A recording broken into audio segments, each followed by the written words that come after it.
ಋಗ್ವೇದದ 5ನೆಯ ಮಂಡಲದಲ್ಲಿರುವ 87 ಶ್ಲೋಕಗಳು ಯಾವ ವಂಶಸ್ಥರಿಗೆ ಸಂಬಂಧಪಟ್ಟಿವೆಯೋ ಗೊತ್ತಾ?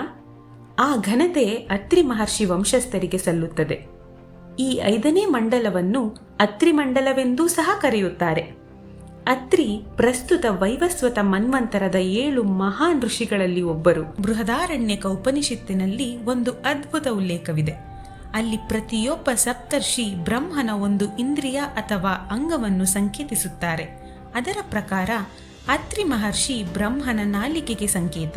ಅತ್ರಿ ತಮ್ಮ ತಪಸ್ಸು, ಯೋಗಶಕ್ತಿ ಮತ್ತು ದೈವಾನುಗ್ರಹದಿಂದ ಋಗ್ವೇದದ 5ನೆಯ ಮಂಡಲದ ಅನೇಕ ಮಂತ್ರಗಳನ್ನು ದೈವಿಕ ದೃಷ್ಟಿಯಿಂದ ಕಂಡುಹಿಡಿದರು.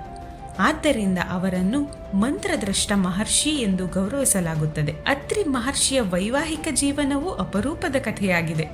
ಅವರು ಕದರ್ಮ ಋಷಿಯ ಪುತ್ರಿ ಮಹಾಪತಿವ್ರತೆ ಅನಸೂಯಾದೇವಿಯನ್ನು ವಿವಾಹವಾದರು.